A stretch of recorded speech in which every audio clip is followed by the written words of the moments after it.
Welcome to Ranipet சமையல். இன்றைக்கி நம்ம மசாலா பூரி எப்படி செய்யுதுன்னு பார்க்கலாங்க. நம்ம வீட்லேயே ரொம்ப நல்லா செய்யலாம். மசாலா பூரிக்கு முதல்ல நம்ம பட்டாணியை வேக வச்சு எடுத்துக்கலாம். நான் இந்த பட்டாணியை ஒரு 7-8 மணி நேரம் ஊற வச்சு எடுத்திருக்கேன். அப்புறம் ஒரு சின்ன உருளைக்கிழங்கு, ஒரு பாதி அளவு கேரட்டு. இந்த உருளைக்கிழங்கும் கேரட்டும் இந்த மசாலாவுக்கு ஒரு திக்னஸ் கொடுக்கும். அப்புறம் கேரட்டில் கொஞ்சம் ஸ்வீட் டேஸ்ட் இருக்கும், அது ரொம்ப நல்லாயிருக்கும், அதுக்காக சேர்த்துருக்கேன். இப்போது அந்த மசாலா வறுத்து எடுத்துக்கலாங்க. நான் அதுக்கு ஒரு 2 துண்டு பட்டை, ஒரு 3 கிராம்பு, அன்னாச்சி பூவில் ஒரே ஒரு சின்ன பீஸ் மட்டும் எடுத்திருக்கேன். அப்புறம் 1 டீஸ்பூன் அளவு சோம்பு, ஒரு அரை டீஸ்பூன் அளவு ஜீரகம், ஒரு 1/4 டீஸ்பூன் அளவு மிளகு, ஒரே ஒரு காஞ்ச மிளகாய், அப்புறம் 1 டீஸ்பூன் அளவு தனியா,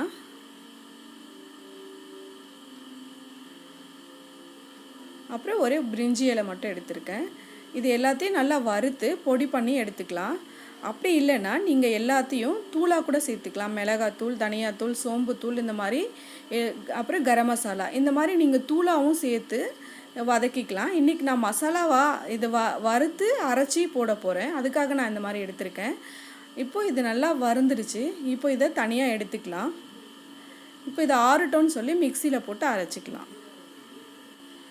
இப்போ ஒரு பேனில் கொஞ்சம் ஆயில் போட்டுட்டு ஒரு சின்ன துண்டு இஞ்சி, ஒரு 3 பல்லு பூண்டு, ஒரு 2 பச்சை மிளகாய், ஒரு மீடியம் சைஸ் வெங்காயம் எடுத்திருக்கேன். அப்புறம் 2 தக்காளி எடுத்திருக்கேன்.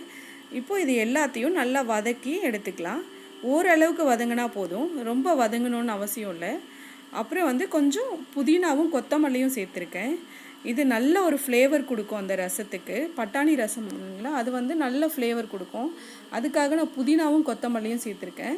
இது ரொம்ப வதங்கணும்னு அவசியம் இல்லை, ஓரளவுக்கு வதங்கினாலே போதும். இதை நல்லா வதக்கி ஆற வச்சு அரைச்சி எடுத்துக்கலாம். இப்போ இது ஓரளவுக்கு வதங்கிடுச்சுங்க. இப்போது நம்ம முன்னாடி வறுத்த மசாலாவும் இதையும் சேர்த்து ஒரு மிக்சியில் போட்டு நல்லா அரைச்சி எடுத்துக்கலாம். ஒரு மிக்சி ஜாரில் முதல்ல நம்ம வறுத்த மசாலாவை சேர்த்துடலாம். அடுத்தது வதக்கின மசாலாவையும் இதிலையே சேர்த்துடலாம். நல்லா ஆற வச்சு சேர்த்துக்கோங்க. அடுத்தது உருளைக்கிழங்கையும் கேரட்டையும் கூட இதிலே சேர்த்துடலாம். இதை தனியாக மசிக்கிறதுக்கு பதில் மிக்சிலே போட்டு அரைச்சிட்டோம்னா நல்லா மசிஞ்சிரும், நல்ல ஒரு பேஸ்ட்டாகவும் நமக்கு கிடைக்கும். இந்த பேஸ்ட் நல்லா மைய அரைச்சி எடுத்துக்கோங்க. கொஞ்சம் கூட திப்பி இருக்கக்கூடாது, நல்லா அரைச்சி எடுத்துக்கோங்க. இப்போ நான் எந்த அளவுக்கு அரைச்சிருக்கேன்னு சொல்லி உங்களுக்கு காட்டுறேன் பாருங்கள். இந்த அளவுக்கு நல்லா மைய அரைச்சி எடுத்துக்கணும். அடுத்தது நம்ம வெங்காய தக்காளி வதக்கின பேனையே எடுத்துக்கலாம். அது நம்ம அதிலே தான் போட்டு வதக்கிக்கலாம், அதை வாஷ் பண்ணணுன்னு அவசியம் இல்லை.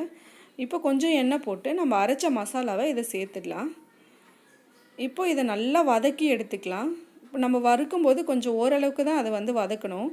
இப்போ இதை நல்லா வதக்கி எடுத்துக்கலாம். இப்போ அந்த மசாலாவோட பச்சை வாசனை போகிற அளவுக்கு நம்ம நல்லா வதக்கிக்கலாம். இப்போ நல்லா வதங்கிடுச்சிங்க. இப்போ அடுத்தது நான் மஞ்சள் தூள் சேர்க்குறேன். ஒரு அரை டீஸ்பூன் அளவு சேர்த்துருக்கேன். இது கொஞ்சம் வதக்கிட்டு அடுத்தது நம்ம தண்ணி சேர்க்கலாங்க. தண்ணி கொஞ்சம் நிறையாவே சேர்க்கலாம், கொஞ்சம் நிறையாவே இழுக்கும். அந்த பட்டாணி குழம்புக்கு கொஞ்சம் தண்ணியாக இருக்கும், அதனால் நம்ம கொஞ்சம் நிறையா தண்ணி சேர்த்து நல்லா கொதிக்க வச்சு எடுத்துக்கலாம். இப்போ இந்த மசாலா நல்லா கொதிக்க ஆரம்பிச்சிருச்சு. இப்போ நமக்கு தேவையான அளவு உப்பு சேர்த்துக்கலாம். இப்போ நீங்கள் உப்பெல்லாம் செக் பண்ணிக்கோங்க, காரம்லாம் கூட செக் பண்ணிக்கோங்க. இப்போ இந்த மசாலா நல்லா கொதிச்சிருச்சு. அடுத்தது வேக வச்ச பட்டாணியை இதில் சேர்த்துடலாம். நான் பட்டாணி ஓரளவுக்கு நல்லா மசியை தான் வேக வச்சு எடுத்திருக்கேன். இப்போ இது ரெண்டும் சேர்ந்து கொதிக்கும் போது உங்களுக்கு ரொம்ப நல்ல டேஸ்ட் கிடைக்கும். இப்போ நல்லா திக்னஸும் உங்களுக்கு வந்துடும். இப்போது இந்த மசாலாவும் அந்த பட்டாணியும் நல்லா கொதிச்சிடுச்சு, கொஞ்சம் திக்னஸும் வந்துடுச்சு. அந்த மசாலாலாம் அந்த பட்டாணிக்குள்ளே நல்லா இறங்கிடுச்சு. இப்போது ரசம் ரெடி ஆகிடுச்சிங்க. அடுத்தது நான் ஒரு அரை டீஸ்பூன் அளவு சர்க்கரை சேர்க்குறேன். இந்த சர்க்கரை அந்த மசாலாவுக்கு ஒரு நல்ல ஒரு டேஸ்ட் கொடுக்கும். கொஞ்சம் லைட்டாக ஸ்வீட் டேஸ்ட்டோட ரொம்ப நல்லாயிருக்கும், அதனால் சேர்த்துருக்கேன். இப்போ மசாலா பூரிக்கு நான் பூரி எடுத்து வச்சுருக்கேன். இது நான் முன்னாடியே பண்ணிட்டேன். அடுத்தது இந்த நம்ம ரெடி பண்ண பட்டாணி மசாலா, அப்புறம் கொஞ்சம் ஓமப்பொடி, கொஞ்சம் வெங்காயம், கொஞ்சம் கொத்தமல்லி. வாங்க எப்படி செய்கிறதுன்னு பார்க்கலாம்.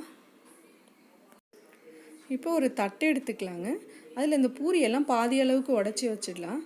நீங்கள் இந்த மாதிரி பாதி அளவு உடச்சி வைக்கிறதாலும் வச்சுக்கோங்க, இல்லைன்னா நொறுக்கி போடுறதுனாலும் போட்டுக்கலாம். அது நம்மளோட விருப்பம் தான். இப்போது இந்த மாதிரி பாதி அளவுக்கு உடச்சி வச்சோம்னா அந்த மசாலாவோட அப்படியே எடுத்து சாப்பிடும்போது ரொம்ப நல்லாயிருக்கும் டேஸ்ட்டு. அதுக்கு தான் நான் அந்த மாதிரி செய்கிறேன். இப்போ இந்த பட்டாணி மசாலாவை இதுக்குள்ளே ஊற்றிடலாம். இப்போ இந்த பட்டாணி மசாலாவுக்கு வந்து நம்ம மசாலாலாம் வறுத்தோம் இல்லைங்களா, தனியா, மிளகா, பட்டையெல்லாம், அது மாதிரியும் செய்யலாம். அப்படி இல்லைன்னா கடையில் வந்து மட்டன் மசாலான்னு ஒன்று கிடைக்கும், அதை வாங்கியும் நீங்கள் சேர்த்துக்கலாம். அதுவும் டேஸ்ட் வந்து ரொம்ப நல்லா இருக்குது. நீங்கள் அந்த மாதிரியும் ட்ரை பண்ணி பாருங்கள், அது ரொம்ப ஈஸியும் கூட. அடுத்தது வந்து நான் ஓமப்பொடி வந்து சேர்க்குறேங்க. அப்புறம் கொஞ்சம் வெங்காயம் வந்து சேர்த்துக்கலாம். நம்ம வீட்டிலையே இந்த பானிபூரி செய்யறது ரொம்ப ஈஸி தாங்க. அடுத்தது நான் கேரட் வந்து சேர்த்துருக்கேன். அப்புறம் கொஞ்சம் கொத்தமல்லி சேர்த்துக்கலாம். இப்போ இது வந்து ரெடி ஆகிடுச்சு. இதே மாதிரி உங்கள் வீட்டில் நீங்கள் மசாலா பூரியை செஞ்சு பாருங்கள்.